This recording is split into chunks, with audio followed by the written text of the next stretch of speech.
রোজা ফরজ হওয়ার আগে থেকে নাবালক নাবালিকাদের রোজার জন্য তরবিয়ত করতে হবে, এটা হচ্ছে শরীয়তের একটি বিষয়। নবী করিম সাল্লাল্লাহু আলাইহি ওয়াসাল্লামের সাহাবায়ে কেরামরা নবী সাল্লাল্লাহু আলাইহি ওয়াসাল্লামের পরে আমাদের জন্য আদর্শ।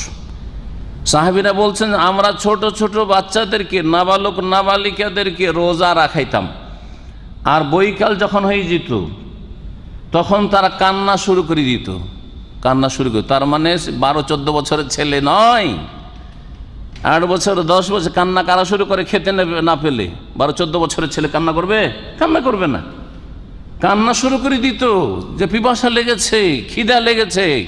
তখন তাদেরকে মদিনার বাইরে মাঠের দিকে নিয়ে চলে যেতাম, খোলা মাঠে, আর সেখানে কিছু তাদেরকে এমনি সেই যুগের খেলনা, নিজের হাতে তৈরি করে কিছু খেলনা, আপনার কাপড় চোপড় তেনা নেকড়া দিয়ে, আমরা ছোটোকালে ওইরকমই দেখেছি। এইসব মূর্তিওয়ালা খেলনা ছিল না, যেই খেলনাতে বড়ই সন্দেহ রয়েছে যে হালাল হবে কিনা আল্লাহ পাক বলেন, বরং হারামের কাছাকাছি আজকালকার বর্তমান যুগের খেলনাগুলি, যেগুলোতে চোখ মুখ নাক রয়েছে আর প্রাণীর সুরত রয়েছে, ওদেরকে ওই সব খেলাতাম, খেলিয়ে টেলিয়ে তারপরে তখন খেলাধুলা করে যখন সূর্যটা ডুবতে যেত তখন বাড়িতে নিয়ে আসতাম আর ইফতার করতাম তাদেরকে দিয়ে, অথচ তাদের ফরজ হয়নি। এইভাবে নাবালক নাবালিকাদের ছোট থেকে রোজা রাখাবার চেষ্টা করতে হবে।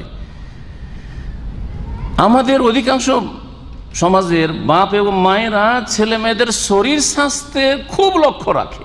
আরে রোজা রেখে ছেলে দুর্বল হয়ে যাবে, রোজা রেখে মেয়েটা কমজোর হয়ে যাবে, রোজা রেখে ক্ষীণ হয়ে যাবে, অসুস্থ হয়ে যেতে পারে।